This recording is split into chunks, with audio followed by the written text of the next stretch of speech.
अस्ति प्राप्तिश्च कंसस्य महिष्यो भरतर्षभ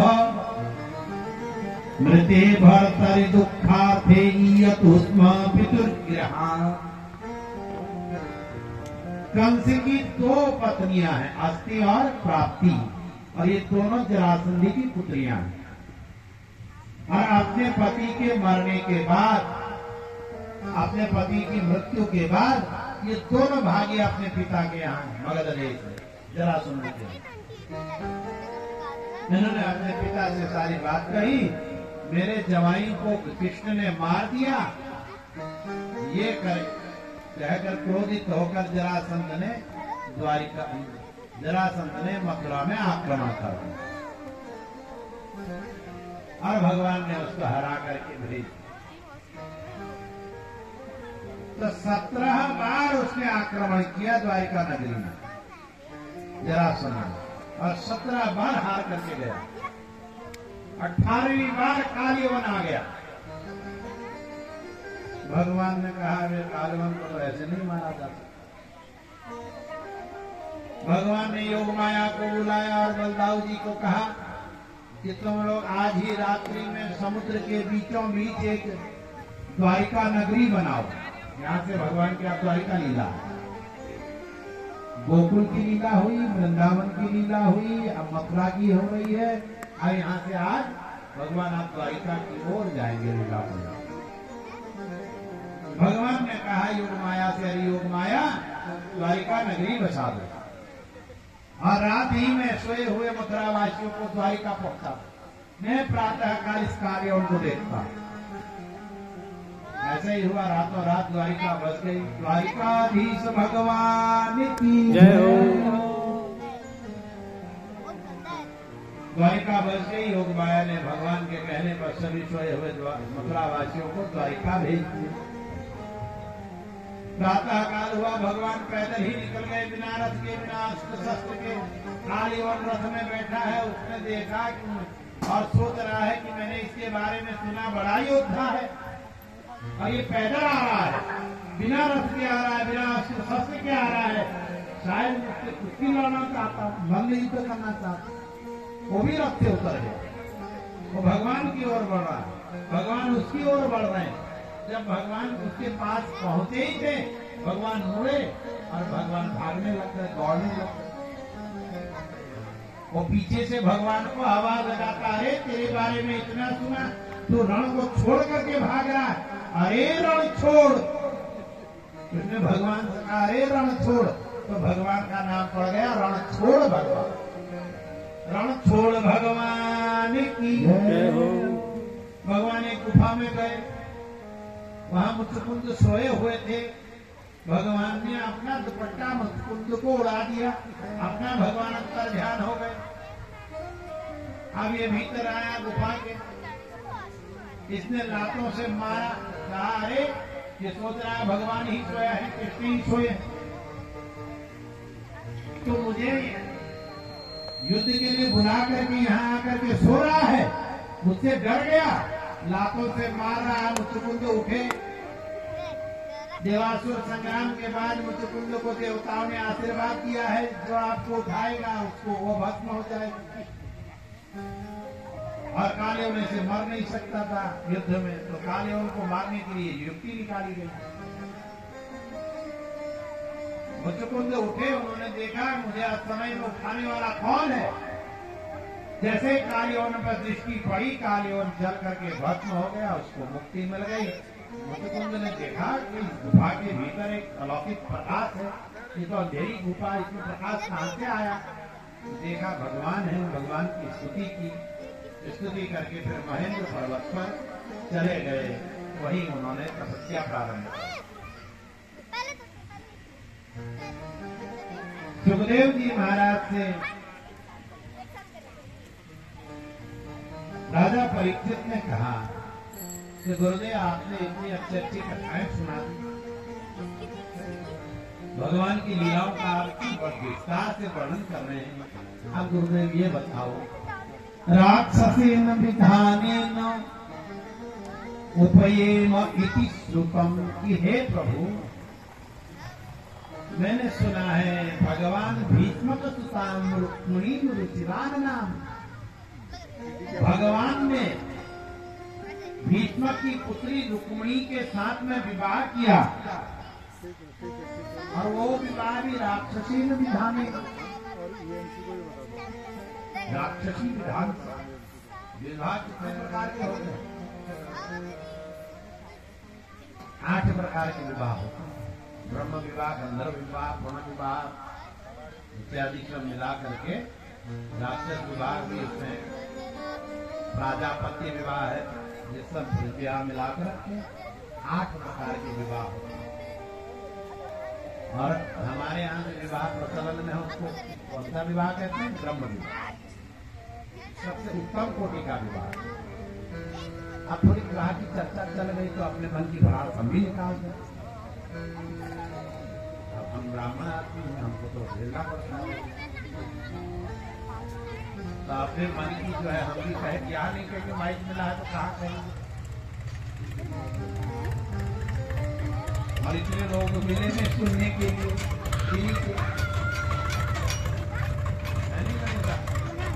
विवाह की जो स्थिति है उसको प्रकाश में डालना ही चाहिए। तो आज जो विवाह हो रहा है, ये विवाह न तो प्रजापति विवाह है, न गंधर्व विवाह है, न ब्रह्म विवाह है, पता नहीं कौन सा विवाह है। कितना गलत कार्य हो रहा है विवाह के नाम पर। देखिए आप लोग जयमाला जोड़ दी हो, नहीं ऐसे करोगे, जब जयमाला कर ही नहीं फिर ये फोटो वाले नाराज मत होना भैया, तो फोटोग्राफर कैसा जयमाला के मंच पर जब लड़की आए बर के कहता है ऐसे हाथ पकड़ो, पानी पानी ग्रहण कौन कराता है? लड़की का पिता था। फोटोग्राफर साहब कहते हैं आप पकड़िए, फोटो खींचने वाले नाराज मत हो। जयमाला आप कराओ, कौन मना कर रहा है? कन्यादान की बात कराइए, पहले कन्यादान हो जाए उसके बाद जयमाला होनी चाहिए। यदि किसी को कराना ही ऐसा नियम बना और आप लोग बनाओगे नहीं क्योंकि फिर रात तक तो आप उठेंगे नहीं। आपको तो शादी में पंडित जी मंत्र बोले, आधा बरम बोले या लाठी लेकर एक ही बात है। आपके कौन सा खबर हमको सुन रहा है? बिल्कुल आज हम कड़वी बात करेंगे। और नए नए संप्रदाय इसमें हल्दी में देखिए क्या हो रहा है। हल्दी के नाम पर जितना गलत कार्य हो रहा है। तो एक हमने वो वीडियो किसी ने देखा, बहुत वायरल हुआ था, वो किसी शराब की बोतल को डाल रहे। शादी जैसा पवित्र कार्य, इसलिए ऐसा मत करो। हमारे धर्म को हम ही बता सकते हैं, दूसरा नहीं। अरे कोई मुसलमान ईसाई आकर थोड़ी आपके सिर में शराब डाल रहा है, आप ही लोग तो डाल दो। रंगवाली पिछोड़ा ओढ़ करके तो महिलाओं की फोटो है जो डाल रही है शराब की बोतल। रंगवाली पिछोड़ा झूठ नहीं है, ये बात सत्य है। पत्रकारिता जगत से जुड़े उनके पास नहीं पहुंचा, नहीं पहुंचा होगा तो जरूर पहुंचा होगा। हम जैसे लोगों के पास पहुंच गया, फकीरों के पास।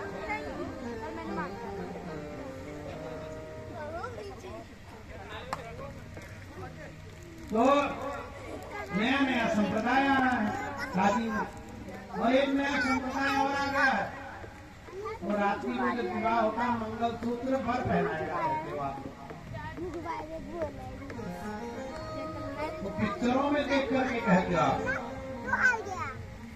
पर मंगलसूत्र नहीं पहना। देखो मेरे पास है नहीं, देखा है वो हरा दिया उसने। पति पुत्रवती नारी श्रृंगार कौन करती है? पति पुत्रवती नारी श्रृंगार करती है। मंगलसूत्र पति पुत्र वाली नारी कहलाता है। अरे हम लोगों का यज्ञोपवीत संस्कार हुआ है, हमारे आचार्य ने हमको यज्ञोपवीत किया है, क्योंकि आचार्य के गले में यज्ञोपवीत है।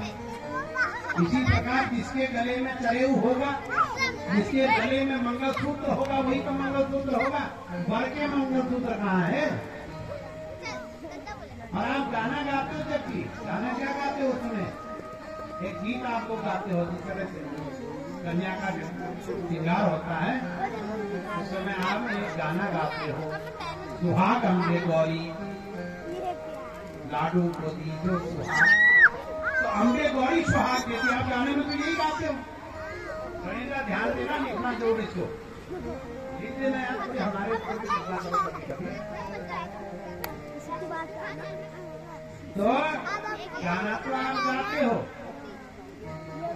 गाना तो गाते हो कि हे अम्बे गौरी सुहाग दो इस कन्या को। और सुहाग किसके दिलवाते हो? बर से। बड़ी बड़ी बूढ़ी माताएं लड़ जाती है पंडितों से कि नहीं तो हमने तो यही देखा मंगलसूत्र बर पहनाता है, कब पहनाता है। मैंने एक माता जी से पूछा, आपको पहनाया आपके स्वामी जी ने? हमारा भी तो विवाह हुआ, आपसे 25 साल बाद हमारा विवाह हुआ होगा, हमने तो नहीं पहना अपने मंगलसूत्र। ये याद रखिए कि पिक्चरों को देख करके अपने संस्कारों को मत बिगाड़िए, अपने धर्म को मत बिगाड़िए। कोई ईसाई कोई मुसलमान आकर के नहीं बिगाड़ रहा है, आप स्वयं बिगाड़ रहे हैं। और फिर कहते हो हम हिंदू राष्ट्र बनाएंगे, हिंदू राष्ट्र का झंडा बुलंद किया हुए हुआ और आए आप ऐसे हैं। थोड़ी कड़वी है बात, और बात हम बहुत सही कह रहे हैं और गुरुओं के सामने कह रहे हैं, विद्वान बैठेंगे और विद्वानों के मतलब की ही बात कह रहे। इसलिए ये नया जो संप्रदाय आ गया है, विवाह को विवाह की ही विधि से करिए, जो हमारे संस्कार हैं, जो हमारी पद्धति है, जो हमारी प्राचीन पद्धति चली आ रही है, उसमें क्यों छेड़खानी करते हो? क्यों अपने को शंकराचार्य सिद्ध करने में तुले हुए? नया संप्रदाय जोड़ करके विवाह। अब तो जब भी हमारे सामने संकट, सबसे ज्यादा संकट तो हम पंडितों के पास में होता है, विवाह किसी विद्वान का यदि तय हो जाता है तो कराएंगे कैसे उसको? आप तो कई लोग कहने लगे लड़का लड़की एक साथ बैठा करके हल्दी लगाएंगे। रिसोर्ट में जाते हैं, रामनगर में रिसोर्ट खूब बने हैं, सुना हम तो अभी तक नहीं गए भगवान के पास। तो रिसोर्टों में खूब शादियां हो रही और वहाँ कहते हैं कि लड़का और लड़की एक साथ बैठेंगे, उनको एक साथ हल्दी लगाएंगे। आप बताइए कहाँ का ये नियम है? इसलिए विवाह की जो पद्धति आपने विकृत करवा दी, उसको ठीक करिए। प्राचीन पद्धति ही हमारी सही है, इसीलिए तो विवाह 3 दिन नहीं रुक रहा है। लड़का दिल्ली में नौकरी करता है, लड़की बेंगलोर में नौकरी करती है। विवाह के बाद रिसोर्ट में शादी तो हो गई, हल्दी साथ में लग गई, लड़के ने मंगलसूत्र भी पहना दिया, परंतु बेंगलोर गई तो लौट के नहीं आई, वहीं से तलाक के कागज भेज दिए कि मैंने तो माँ बाप की जिद से तुमसे शादी कर ली, तुम मेरे योग्य नहीं हो, बस खत्म कहानी। ये स्थिति है समाज की। समाज कहाँ जा रहा है? इसलिए हमने सरकार का उस समय भी विरोध किया, इसमें सरकार ने इमिग्रेशन को भारत में मान्यता दी। हमने कहा ये ठीक नहीं है, सनातन धर्म के विरुद्ध है। तो उत्तराखंड सरकार ने जो सामान्य नागरिक कानून बना दिया, उसमें उन्होंने इसमें थोड़ा सुधार किया कि भाई जो रिलेशन में रहेगा वो पहले सरकार को सूचित करेगा, तो ऐसे अवैध कोई रह नहीं पाएगा। थोड़ी जो सुधार, उत्तराखंड से गंगा बही है तो थोड़ी देश में भी सुधार होगा, ऐसी हमको आशा है। तो आप ज्यादा न करें क्योंकि आज बहुत आगे तक है, नहीं तो मन तो बहुत कुछ है, बहुत मन में है, सारी बात निकालने को मन तो है, लेकिन कहेंगे आप इतना ही कि विवाह को विवाह की तरह करिए। वर मंगलसूत्र का दान नहीं करता, वर सिंदूर का दान करता, सिंदूर वर देगा। तो सुखदेव जी से पूछ रहे राजा परीक्षित कि महाराज बताइए, राक्षसेन विधानेन उपयेम इति श्रुतम, हमने सुना है कि भगवान का विवाह भीष्मक पुत्री रुक्मिणी के साथ में राक्षसी विधान से हो। ध्यान से हुआ। आप बताइए। तो सुखदेव जी महाराज वर्णन करते हैं, कहते हैं कि महाराज भीष्मक विदर्भ के नरेश हैं, उनके 5 पुत्र हैं, एक छोटी पुत्री है रुक्मिणी, उनके 5 पुत्र हैं रुक्मी, रुक्मरथ, रुक्मबाहु, रुक्मकेश और रुक्ममाली। ये उनके 5 बेटे हैं और एक बेटी जिसका नाम रुक्मिणी। एक दिन नारद जी वहां आए। नारद जी ने भीष्मक से सत्संग किया, भीष्मक के साथ में, और भगवान श्री कृष्ण की कथाएं कही, भगवान श्री कृष्ण का वर्णन किया। कैसे द्वारकाधीश हैं, उन्होंने वृंदावन में रह करके जो लीलाएं की, उन्होंने जो लीला मथुरा में रह करके की, अब वो जो लीला द्वारिका में रह करके कर रहे हैं, उनका वर्णन किया।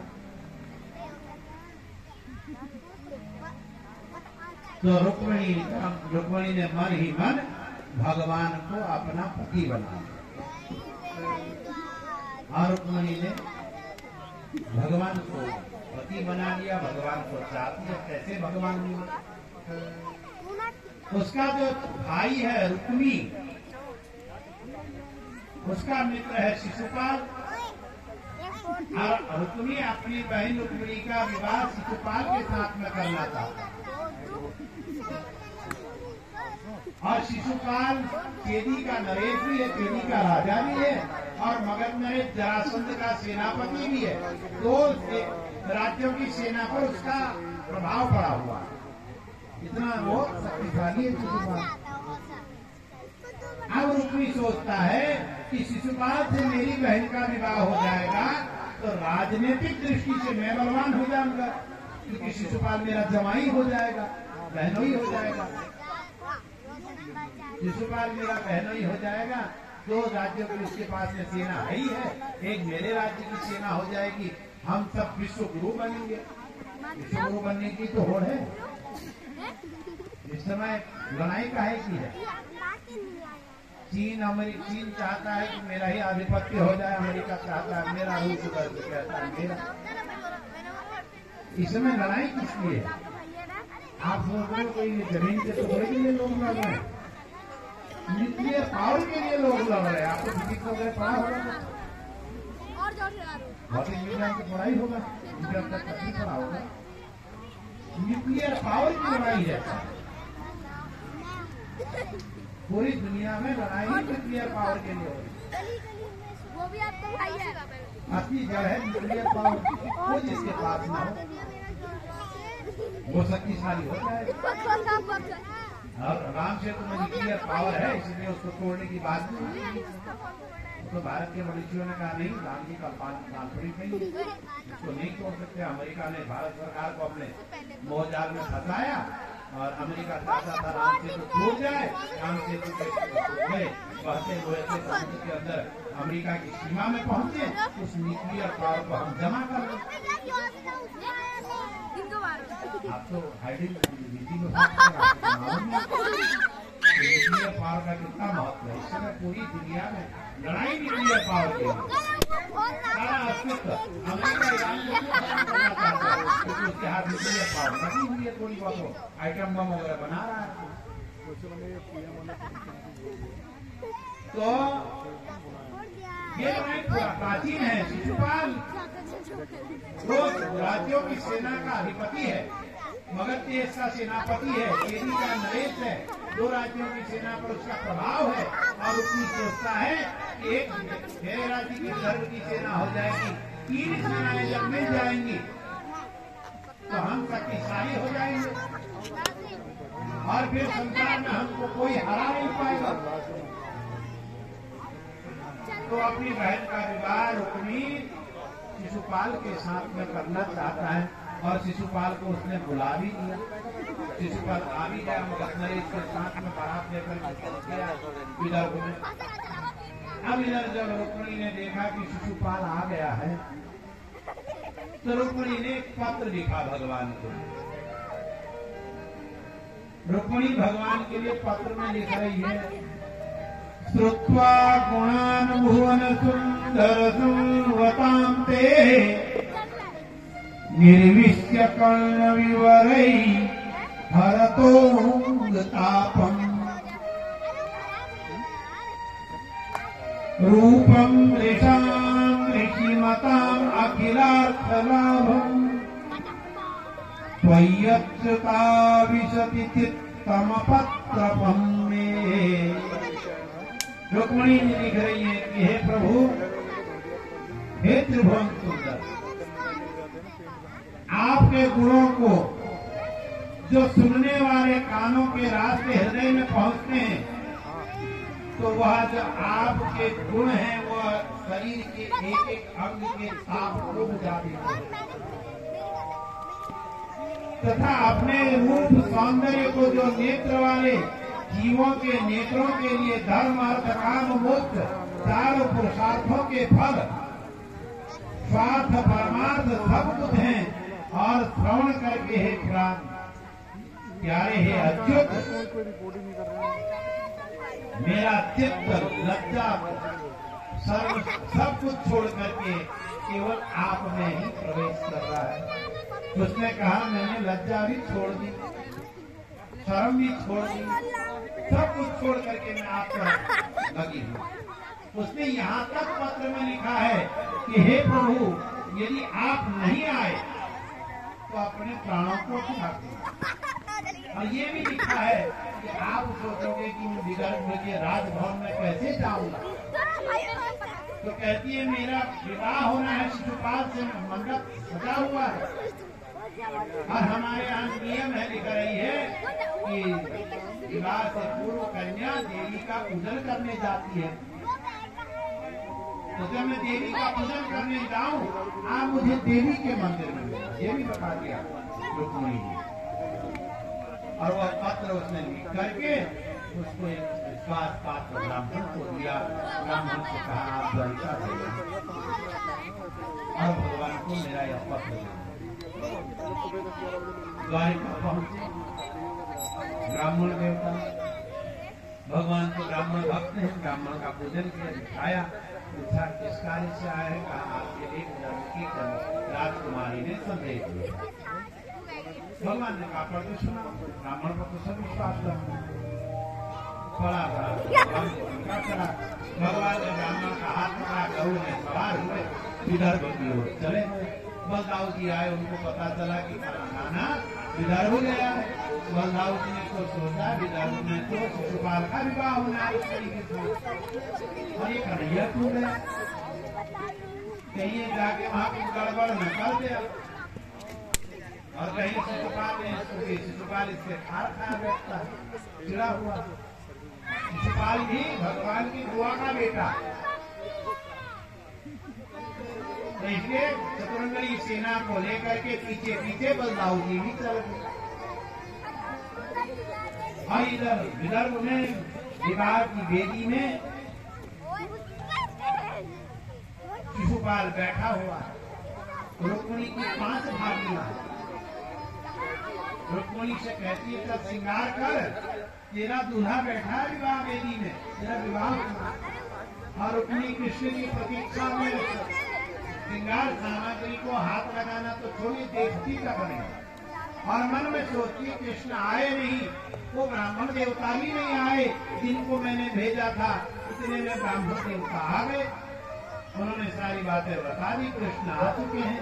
विदर्भ नरेश को भी पता चला, भीष्मक को भी पता चला कृष्ण बलदाऊ आए हैं, उनके रहने की व्यवस्था करी हुई। शिशुपाल को भी पता चल गया कृष्ण आ गया, मामा का बेटा, डर गया थोड़ी सी। रुक्मिणी ने कहा डरो मत, यहाँ जरासंध है, हम लोग सब है, नहीं होगा, डरना नहीं है उस कृष्ण के बारे से। अब जैसे ही ब्राह्मण देवता ने रुक्मिणी जी को बताया कि कृष्ण आ चुके हैं, हमारी प्रतीक्षा देवी के मंदिर में करेंगे, इतना कहना था, रुक्मिणी जी नाचने लग गई, अपनी सखियों से कहने लग गई। रुक्मिणी जी अपनी सखियों से कह रही है, जो रुक्मिणी अभी तक श्रृंगार सामग्री को हाथ नहीं लगा रही है, और रुक्मिणी सखियों से कह रही है, आओ मेरी सखियों से मेहंदी लगा